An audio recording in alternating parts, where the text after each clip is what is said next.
Comment choisir une école de conseil en image et de relooking? Bonjour, ici Mademoiselle M, révélatrice de votre meilleure image, mais également fondatrice de la Styling Academy et à la base du concept de première impression. Alors, une expérience longue de 26 années indique que lorsqu'on choisit une école de conseil en image, il n'est pas très judicieux de choisir en fonction du lieu, c'est-à-dire je vais choisir l'école la plus près de chez moi. Il n'est pas non plus très judicieux de choisir en fonction du prix, parce qu'une fois que vous serez formé et que vous vous retrouverez toute seule face à votre client, ce n'est plus du tout le prix et le lieu de la formation qui auront compté, mais c'est ce que vous aurez appris, la confiance que vous aurez développée, la qualité des outils que vous aurez en main qui vous permettra d'avoir la niaque, l'assurance de véritablement proposer au monde tout ce que vous avez à proposer en le monnayant, je dirais, contre un juste prix. Alors, je vais partager dans cette vidéo 19 critères qui me semblent très importants quand on choisit une école de conseil en image, mais au final, quand on choisit peut-être quelque part n'importe quelle école. Mais peut-être dans ce domaine plus particulièrement. Pourquoi? Parce que moi, je suis française, mais il se trouve que j'ai découvert le conseil en image dans les pays anglophones. Et donc, je me suis formée au conseil en image il y a 28 ans et je peux vous dire que le marché du conseil en image en France a au moins 15 ans de retard. Et donc, mon inspiration, mes formations, tout ce que je vais chercher pour m'élever sans cesse, eh bien, je ne le trouve certainement pas en France. Et donc, pour cela, je vais vous donner mes critères à moi personnels qui m'ont permis de réussir dans ce domaine. Alors, le premier de ces critères, il va peut-être vous paraître étrange, mais est-ce qu'un travail sur votre image, vous, en tant que futur conseillère en image, consultante en image, coach en image, styliste, personal shopper, vous pouvez l'appeler comme vous voulez, est inclus dans la formation? Parce que pour moi, après ce sont mes critères à moi, eh bien, vous êtes d'abord votre carte de visite, vous vous vendez d'abord. Donc, si votre image ne parle pas avant même que vous ayez eu le temps de vous exprimer sur ce que vous faites, sur qui vous êtes, eh bien pour moi, il manque un gros quelque chose. Donc pour moi, un travail sur votre image est préalable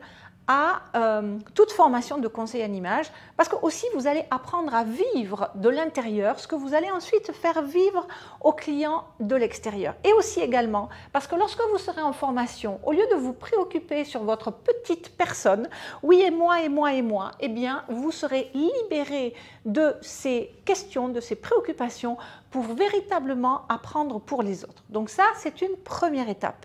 Deuxième étape, c'est qui va vous former. Est-ce que vous voulez être formé par des gens qui sont dans la théorie, qui n'ont pas d'expérience, qui n'ont pas de pratique, ou est-ce que vous avez envie d'être formé par, d'une part, des gens, des personnes, des experts qui sont diplômés, donc qui ont reçu un diplôme de quelque forme que ce soit, mais également, ça ne suffit pas un diplôme c'est un morceau de papier, mais également par des personnes qui ont fait leurs preuves, qui marchent, qui ont des succès, qui ont l'habitude d'avoir des clients tous les jours dans leur cabinet. Donc des personnes qui véritablement savent ce que c'est que le conseil en image dans la vraie vie et pas simplement retransmettre ce qu'on leur a appris à l'école, entre guillemets.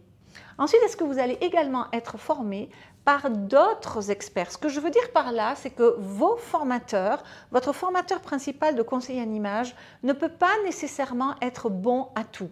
Et ensuite, il y a des expertises qui touchent au domaine du conseil en image, qui sont afférents au conseil en image et qui peuvent vous permettre de développer des plus. Et là, c'est très bien de ne pas se faire former donc par les mêmes personnes, mais par les experts en question. Ensuite, cinquième point, et ça rejoint un petit peu ce que je vous ai dit précédemment, c'est quel est le background, quelle est la racine de votre école. Est-ce que c'est une école purement française, donc par conséquent qui accuse un retard indéniable sur le marché international du conseil en image, ou bien est-ce que c'est une école internationale qui a un vrai rayonnement international qui connaît véritablement l'histoire du conseil en image depuis sa genèse, c'est-à-dire depuis les années 50. Ensuite, sur un tout autre niveau, d'un point de vue peut-être plus pédagogique, à partir du moment où vous allez être inscrit à votre école de conseil en image, est-ce qu'on va vous préparer à ce qui vous attend? Avant même que vous ayez démarré votre formation, est-ce que vous allez être informé? Est-ce que vous allez être véritablement préparé à votre formation?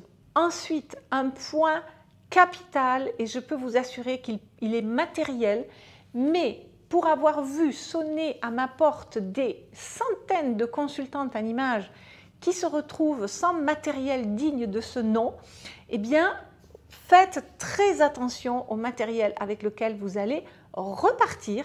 Je parle non seulement, bien sûr, du matériel pédagogique qui est évident pour moi, mais également quels sont les outils professionnels que vous allez remettre à vos clients, le type de dossier, le type de nuancier. Est-ce que c'est des nuanciers en carton ou est-ce que ce sont des nuanciers en tissu? Est-ce que ce sont des beaux nuanciers? Voilà. Ensuite, intéressez-vous également aux méthodes auxquelles vous allez être formé.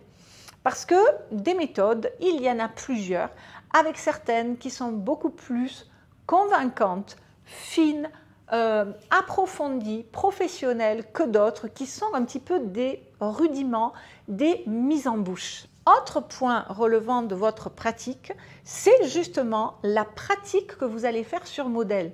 Se former à un métier, c'est véritablement l'expérimenter, mettre les mains dans le cambouis et pratiquer. Donc, votre formation doit comporter de la pratique qui sera supervisée. Autre point et non des moindres, et là vous allez voir qu'il va y avoir un chapelet de questions à vous poser, c'est est-ce que vous allez être suivi? Est-ce que vous allez être soutenu ou est-ce que vous êtes un petit peu toute seule comme ça avec vos exercices, avec vos compétences qui sont en train de se développer? Est-ce que vous allez aussi intégrer une communauté de personnes qui partagent les mêmes questions, les mêmes préoccupations, les mêmes soucis, les mêmes envies et qui poursuivent la même vision que vous? Est-ce que vous aurez également l'opportunité dans cette école de développer des compétences à des niveaux supérieurs? C'est-à-dire, est-ce que vous aurez la possibilité, ok, vous allez vous former d'abord au métier du conseil en image, mais dans le conseil en image, c'est comme dans plein d'autres activités, il y a des niveaux supérieurs. Donc, est-ce que cette école va vous permettre de passer à l'échelon supérieur? Et un petit peu dans la même veine, est-ce qu'avec cette école, vous allez pouvoir réactualiser de façon presque infinie, je dirais, vos compétences? Parce que quand on apprend un métier, il y a beaucoup de choses à savoir. Et parfois, on ne peut pas tout assimiler la première fois. Donc, c'est toujours bien de pouvoir, de temps en temps, venir réactualiser ses compétences. Peut-être qu'on a aussi fait une pause, peut-être que voilà, il y a différentes choses dans la vie qui peuvent faire qu'on peut avoir besoin de remettre le pied à l'étrier pour X raisons.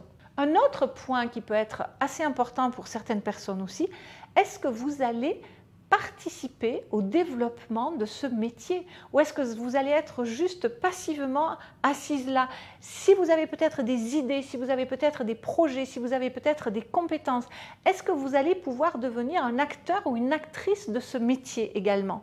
Et puis un autre point qui est très important dans un métier qui est nouveau, relativement nouveau, eh bien, est-ce que vous allez pouvoir pratiquer selon un axe déontologique? Est-ce que vous allez connaître les subtilités de l'éthique et de la déontologie de ce métier? Et puis, il y a encore quelque chose qui est super important, parce que se former un métier, développer des compétences, c'est une chose, mais réussir dedans, c'en est encore une autre. Est-ce que vous allez être accompagné dans votre marketing? Est-ce que votre réussite commerciale va être suivie? Est-ce que vous allez être soutenu, y compris au niveau de votre branding? Autrement dit, est-ce qu'on vous accompagne vers votre réussite? Pas simplement apprendre un métier. Et puis enfin, une fois que vous aurez acquis toutes ces compétences, est-ce que vous allez recevoir un certificat? Est-ce que vos acquis vont être validés? Voilà, je crois que je pense avoir couvert, en tout cas, je vous ai donné en fait 20 questions à vous poser. Je pense avoir couvert beaucoup d'interrogations qu'il est, je pense, judicieux de se poser avant de s'engager dans un établissement. C'est un nouveau métier. Voilà, ça peut être une reconversion, ça peut être un rajout de compétences, peu importe.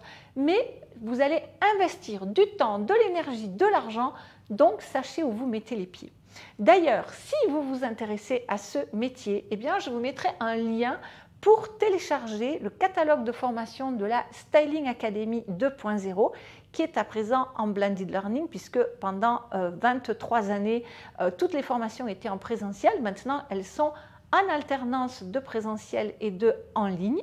Donc, je vous mettrai les informations pour recevoir ce catalogue de formation.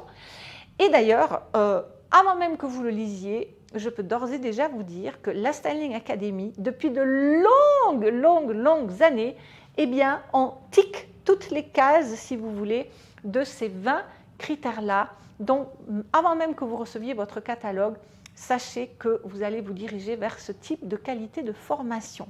Dites-moi peut-être dans les commentaires si vous, cette carrière ou cette perspective, peut-être ce rêve ou cette passion qui vous anime, eh bien vous tente, vous titille, vous attire. Dites-moi si vous avez peut-être fait des expériences d'école de conseil en image. Bref, je lirai tous vos commentaires bien entendu.